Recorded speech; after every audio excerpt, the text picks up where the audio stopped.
Hello, welcome to Lina and Kids. My name is Lina and I'm going to share with you our top favorite summer activities for kids. So I have 3 kids, a 4-year-old, a 2-year-old, and a 8-month-old, and I'm going to share with you activities that my 2 and 4-year-old love, and then they also have their aunt that comes and plays with them, 9 I think, and then they have cousins that are older kids. I'm sure that these activities will be loved by all the kids in the family. I'm gonna start with the road trip ones. I'm sure you've seen these everywhere. These are poppets. They're just kind of like a fidget toy that you can take on the road with you. It's small. I take these to church to kind of keep my kids a little bit occupied.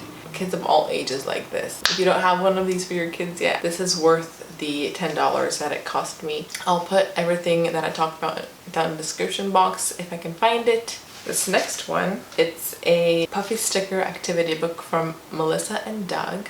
They have different ones. This one is for careers. There's like a school, like a restaurant one, a hospital one. The older the kids are, the better, because they will understand where to put the people, how to dress them and stuff. So it's cool to kind of talk about all the different careers and dress people up in the correct attire, clothing. My kids, last year they weren't really into this, but this year they are. So they're 2 and 4 and they like this one. This is a book. This is called What Should Danny Do on Vacation? And it's a summer version of the original.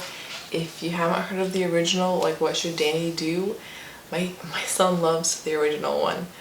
We read that so many times. He loves it because there are 9 stories in this one book. I think this was like $15 if I'm not mistaken.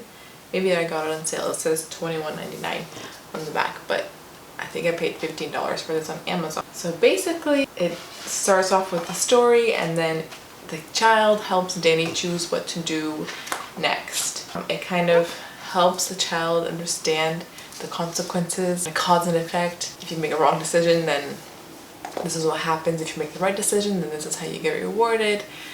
So I like to read this to my kids, and my kids like it when I read it to them. This next one, this is loved all year round. So I have 2 kind of paints here. So this one is a solid paint. It comes in like a glue stick form. The cap comes off, it can twist up. What we do is we paint on the wall, but not really on the wall. I put this butcher paper up on the wall, and I can make the paper as big as I want it to be, as long as I want it, or I can put it on the ground.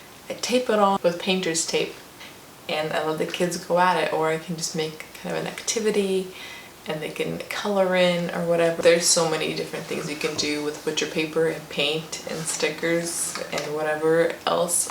Another option is duo-dots. These are great too, because you can either dot or you can color, and my kids don't really like painting with a paintbrush.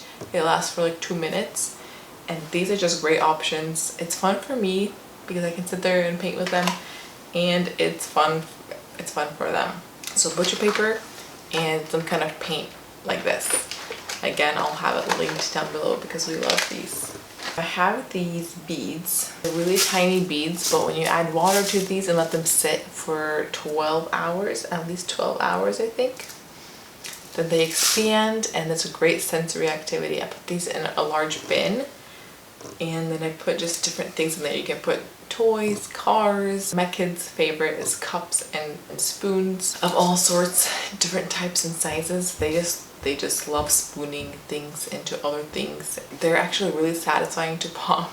And at the end, when they're done playing with them, you can either dry them back up to normal, but this comes with a lot. A tiny bit goes a long way, trust me. I just let them kind of pop everything on the ground or between their fingers.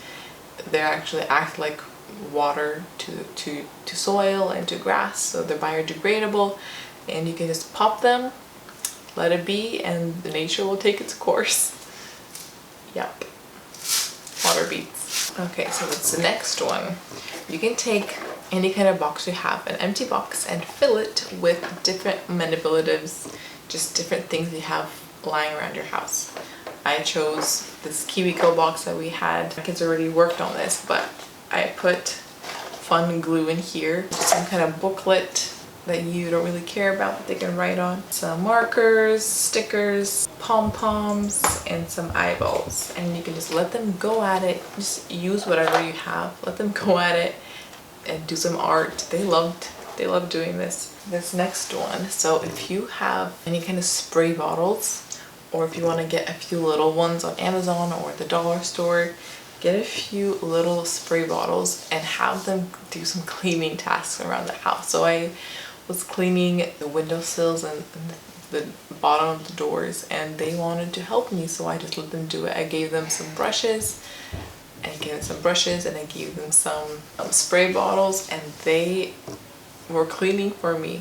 They love spraying stuff. When it gets a little bit out of hand, I just kind of designate the spray bottles to the outdoors, and they just go around spraying the walls, spraying the ground, spraying the flowers, and they have fun. They love spraying stuff. The last activity I have to share with you are bubbles. We have a bubble machine that we use, and it just blows like thousands of bubbles per minute. It's insane. I haven't used it recently because we ran out of bubbles.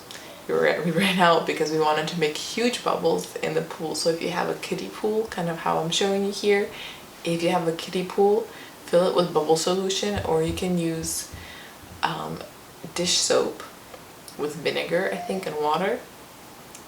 And if you have a hula hoop, or you can get one at the dollar store, get a hula hoop, some bubble solution, empty your kiddie pool, put the bubbles in there, and try to make huge bubbles. That's what we tried to do. We made a few really big ones. We tried to make like human-sized ones.